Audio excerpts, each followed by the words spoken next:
안녕하세요. 오늘은 2023년 3월 3일 금요일 아침입니다. 저는 내박교회와 놀스베이 교회를 섬기는 정선옥이라고 합니다. 기도드리고 제9과 탐심을 주의하라는 마지막 금요일 교과를 살펴보도록 하겠습니다. 기도하겠습니다. 하늘 계신 저희들의 아버지, 오늘도 우리를 찾아와 우리의 하나님이 되어주시고 또 우리를 보호하여 주시고 또 지키시며 복주시며 우리를 하나님의 자녀로 부르심을 인하여 감사를 드립니다.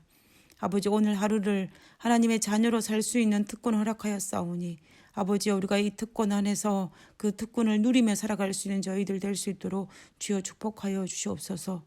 오늘 하루도 아버지의 자녀로서 행복한 하루의 삶을 살고 하나님의 자녀로서 하나님께 영광 돌리는 삶을 살 수 있도록 하여 주시옵기를 간구하오며 거룩하신 예수님의 이름으로 기도드렸습니다.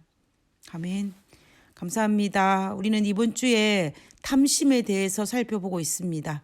우리는 지금까지 탐심이 가져온 그 무서운 결과가 어떠한지를 신약과 구약을 통하여 살펴보았습니다. 아간과 유다와 그리고 아나니와 삽비라의 탐심이 가져온 무서운 결과를 살펴보았습니다. 그리고 목요일 소지에서는 탐심을 극복하는 3가지의 방법에 대해서도 살펴보았습니다.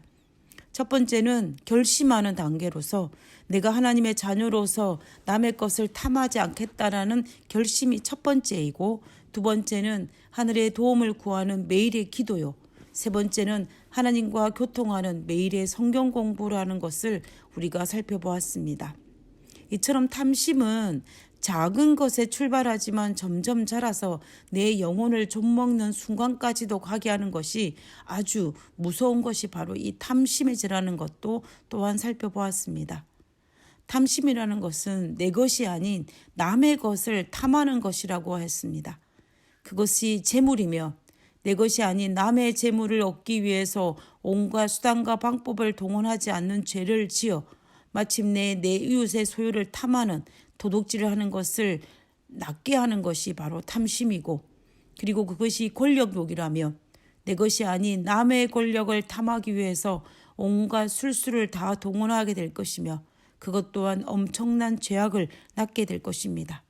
그리고 그것이 사랑이며 내 것이 아닌 남의 사랑을 탐한다며 그것 또한 남의 아내를 탐하는 십계명을 범하게 되는 것입니다. 결국 내 것이 아닌 무엇인가를 탐하는 것은 모두가 다 죄라고 할 수 있습니다. 저는 오늘 탐심에 대한 여러 가지 예화를 살펴보면서 탐심이 얼마나 무서운 것인지, 우리가 왜 탐심을 버려야 할 것인지를 생각해 보고자 합니다. 한 마을에 존 부스라는 청년이 있었습니다. 그는 어렸을 때부터 똑똑한 형과 비교를 당하며 자랐으며 부모님께 야단을 맞을 때는 늘 나는 못나서 그렇다라고 생각을 했습니다. 그의 형은 매사에 일을 잘 처리하는 모범생이었고 나중에는 아주 훌륭한 정치가가 되었습니다. 항상 그런 형에 대하여 많은 컴플렉스를 느끼며 살았기 때문에 그의 마음 한구석에는 나도 유명한 사람이 되고 싶은데 어떻게 해야 유명한 사람이 될 수 있을까라는 생각을 늘 하곤 하였습니다. 그러다가 드디어 그에게 좋은 생각이 떠올랐습니다. 그것은 무엇이냐면 내가 아주 유명한 사람을 죽이면 나도 유명해지겠지라는 생각이었습니다. 그래서 그가 죽이기로 마음먹은 사람이 바로 링컨 대통령이었습니다. 그 청년은 주저함 없이 링컨 대통령을 향하여 방아쇠를 당겼습니다. 한 시대가 낳은 훌륭한 위인을 죽였던 그 청년의 죄의 동기는 바로 명예에 대한 탐심이었습니다. 남의 것을 탐하는 이 어리석은 정신이 살인을 저지른 이 부스라는 청년은 정말 얼마나 어리석은 모습인지를 보십시오. 남의 것을 탐하는 것이 이처럼 어리석은 것입니다. 만약 우리 마음속에 남의 어떤 것이라도 탐하는 마음이 들 때 이것이 얼마나 어리석은 것인지를 생각해야겠습니다. 그러면 도대체 왜 이런 탐심의 마음이 생길까요? 그것은 자족하지 못했기 때문입니다. 디모데전서 6장 6절과 10절에 보면 그러나 자족하는 마음이 있으면 경건은 큰 이익이 되느니라. 우리가 세상에 아무것도 가지고 온 것이 없음에 또한 아무것도 가지고 가지 못하리니 우리가 먹을 것과 입을 것이 있은즉 족한 줄로 알거니와 부하리 하는 자들과 시험과 올무와 여러 가지 어리석고 해로운 욕심에 떨어지나니 곧 사람으로 파멸과 멸망에 빠지게 하는 것이라. 돈을 사랑함이 일만 악의 뿌리가 되나니 이것을 탐하는 자들은 미혹을 받아 믿음에서 떠나 많은 근심으로써 자기를 찔렀도다. 내게 주신 것에 대한 감사의 마음을 가지는 자족의 마음을 잃어버리게 되면 탐심의 마음은 더 많이 얻는 것이 아니라 오히려 더 많은 것을 잃게 됩니다. 어느 농부의 집에 암탉 한 마리가 있었습니다. 주인은 그 암탉을 아주 소중하게 여기며 키웠습니다. 통통하고 건강한 암탉은 날마다 주인에게 신선한 계란을 하나씩 날아 주었습니다. 암탉이 계란을 낳으면 주인은 그 계란으로 맛있는 반찬을 만들어 먹었습니다. 계란을 모아서 시장에 내다 팔아서 다른 물건을 사오기도 하였습니다.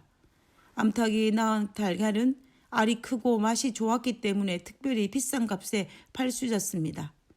그러던 어느 날 문득 주인이 이런 생각을 했습니다.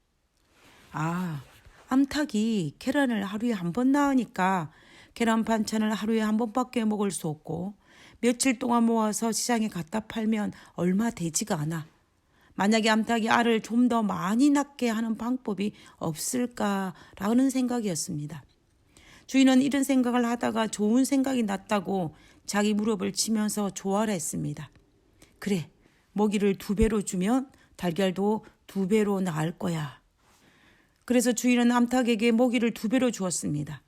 암탉은 살이 찌기 시작하였습니다. 주인은 이제 몸이 불었으니 알도 많이 낳겠다라고 생각하며 좋아했습니다.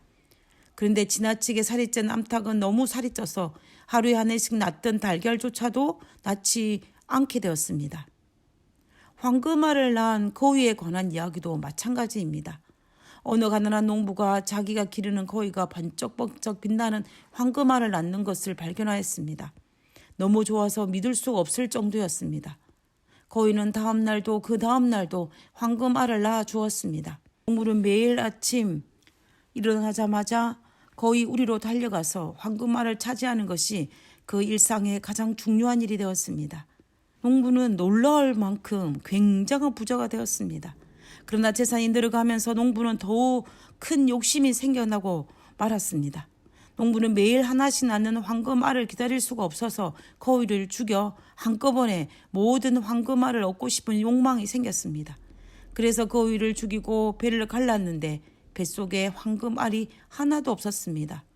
농부는 더 이상 황금알을 얻을 수 없게 되고 말았습니다. 농부의 성급함과 지나친 욕심이 곧 탐욕은 결국 그에게 찾아온 복을 걷어차 버리는 결과를 낳고 말았던 것입니다. 이런 이야기도 있습니다. 남편감을 파는 백화점의 문을 열었습니다. 이 백화점에 가면 마음대로 남편감을 골라 살 수 있다라는 백화점이었습니다. 규정이 하나 있는데 이미 거쳐왔던 층으로 되돌아갈 수 없다는 것입니다. 두 처녀가 꿈에 그리던 남편을 사기 위해서 그 백화점을 찾았습니다. 1층에 가니 직업이 있고 아이들을 좋아하는 남자들이 진열되어 있었습니다. 그러자 여자들은 생각했습니다. 괜찮군. 1층이 이 정도면 한 층 더 올라갈 볼 필요가 있겠어라고 생각하면서 2층에는 올라갔습니다. 근데 2층에는 돈도 잘 벌고 아이들도 좋아하고 아주 잘생긴 남자들이 진열되어 있었습니다. 그러자 3층에 올라가고 싶은 욕심이 생겼습니다. 3층에 올라가 보니 이번에는 돈도 잘 벌고 아이들도 좋아하고 아주 잘생겼고 거기에다가 집안일도 잘 도우는 남자들이 있었습니다. 그러니까 여자들이 너무 좋아했습니다. 그렇지만은 멈출 수가 없어서 이제 4층에 올라가고 싶었습니다. 4층에 올라가 보니까 이번에는 돈도 잘 벌고 아이도 좋아하고 잘생겼고 집안일도 도와줄 뿐만 아니라 아주 로맨틱한 남자들이 진열되어 있었습니다. 그러니까 여자들이 환호성을 지르면은 4층이 이 정도이면 5층에 올라가면 우리의 상상을 초월하겠지라는 생각을 가지고 이제 5층으로 올라갔습니다. 그런데 5층에 올라가 보니 5층은 텅텅 비어 있고 안내문이 하나 적혀 있었습니다. 그 안내문에는 뭐라고 적혀 있었냐면은 만족을 모르는 당신, 출근은 맨편에 있으니 계단을 따라 쏜살같이 내려가기 바람이라고 적혀 있습니다. 이 이야기 역시 자족하지 못함으로 다 잃어버린 것입니다. 이처럼 자족하지 못한다는 것은 더 많은 것을 얻는 것이 아니라 결국 잃어버린다는 것을 우리에게 단적으로 보여주는 예화들입니다. 그러나 탐심을 극복하고 탐심을 이겨낸 인물도 있습니다. 그 대표적인 사람이 바로 록펠러입니다. 세계적으로 최고의 부자였던 이 록펠러는 한때 돈을 의지하는 탐욕의 사람이었습니다. 지금 가치로 환산을 하면은 빌 게이츠의 재산의 3배가 넘는 그런 엄청난 돈을 벌었습니다. 돈이면 모든 것을 해결할 수 있을 것이라고 생각했습니다.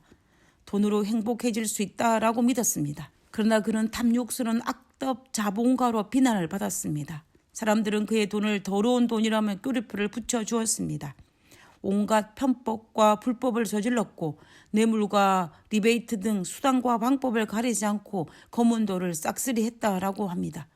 한 번은 신문기자가 인터뷰하면서 당신은 참 부자인데 당신이 축적한 이 모든 재물로 당신은 만족하십니까? 라고 질문을 했습니다. 그때 록펠러가 대답하기를 천만의 말씀입니다.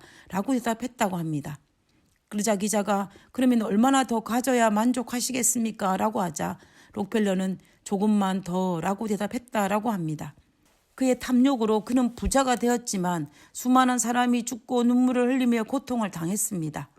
원한을 산 사람들이 얼마나 많았던지 그는 항상 침대 곁에 총을 두고 자야 했다라고 합니다. 얼마나 악명이 높았던지 그의 진위를 의심하며 록펠러 재단을 설립하는 데 3년이 걸렸다라고 합니다. 루즈벨트 대통령이 그가 얼마나 선행을 하든지 간에 재산을 쌓기 위해 저지른 악행을 갚을 수 없다라고 할 정도였다고 합니다. 그러나 그가 53세가 되었을 때 불치병이 들어 하루에 기껏해야 우유 한 잔에 비스켓 하나 정도밖에 먹을 수 없게 되었다라고 합니다. 탈모증이 와서 머리카락이 완전히 빠져나가 문어머리가 되었습니다. 불면증에 소화불량에 시달려서 그의 몰골이 마치 해골을 방불케 하는 모습에 이르게 되었습니다. 당시에 뉴욕 지방 신문들은 록펠러가 사망하다는 기사를 써둔 채로 그의 사망 소식을 기다리고 있었다라고 합니다. 그때 그가 만난 분이 누구냐 하면 하나님이었습니다. 의지할 것이 돈이 아니라 하나님이었다라는 것을 그는 깨달았습니다. 그는 성경을 보는 동안 누가복음 6장 38절에 주라 그러면 넘치도록 받을 것이라는 말씀에 눈이 머물렀습니다. 자신의 헐벗은 영혼의 모습이 보여졌습니다. 크게 회심을 하고 그가 변화되기 시작하였습니다. 그는 회심한 다음 날이 새기가 무섭게 비서를 불러 주는 방법을 연구하게 하고 록펠러 재단을 만들었다라고 합니다. 그의 삶이 변화되자 건강이 회복되어지고 소화가 되기 시작하고 잠이 오기 시작하였습니다. 빠졌던 머리카락이 다시 나기 시작하였고 살아있다는 것에 보람을 느끼기 시작하였습니다. 한때 탐심의 사람이었던 이 록펠러는 상가 모든 탐심을 물리치라. 사람의 사는 것이 그 소유의 넉넉한 데 있지 않다라는 예수님의 말씀을 실천하는 사람이 되어서 하나님을 위해 그리고 이웃을 위해 인생을 산 사람이 되었습니다. 땅에 쌓는 인생이 아니라 하늘에 쌓는 인생으로 변했던 것입니다. 그는 100만 평이 넘는 12개의 대학을 건립하였습니다. 그가 세운 대학 중에 시카고 대학은 지금까지 노벨상 52명을 배출하였다고 합니다. 그가 일평생 4,928개의 교회를 지어 탐욕의 바이러스를 억제하는 역할을 하게 하였습니다. 건강을 회복한 그는 무려 98세까지 장수하였습니다. 그는 하나님을 만나고 탐심을 극복할 수 있었습니다. 그러므로 목요일 소지에서 제시된 탐심을 극복하는 3가지 방법은 참으로 현실적인 방법임을 우리는 알 수가 있습니다. 하나님을 알지 못하는 사람도 그 방법을 통해 탐심을 극복하는데 이미 우리가 하나님의 자녀로서 하나님을 알고 하나님의 자녀라고 자칭하는 우리들이 탐심을 극복하지 못한다면 얼마나 어리석은 사람이 되겠습니까? 우리 모두 하나님의 십자가의 대가를 지불하고 산 하나님의 자녀임을 잊지 말아야 할 것입니다. 만약 우리가 그 탐심을 극복하지 못한다면 그 탐심이 우리를 죽음에 이르게 할 것입니다. 우리는 하나님의 자녀이고 그분이 우리를 도우실 것이기 때문에 하나님의 백성답게 하나님답게 살기 위해서 우리는 매일 내게 값없이 주신 하나님의 은혜에 대해서 감사하며 그리고 매일매일 자족하면서 살아서 당신과 멀리 떨어져 살아가는 우리 모두가 되기를 간절히 바라면서 이번 주 모든 교과를 마치도록 하겠습니다. 기도하고 마치겠습니다.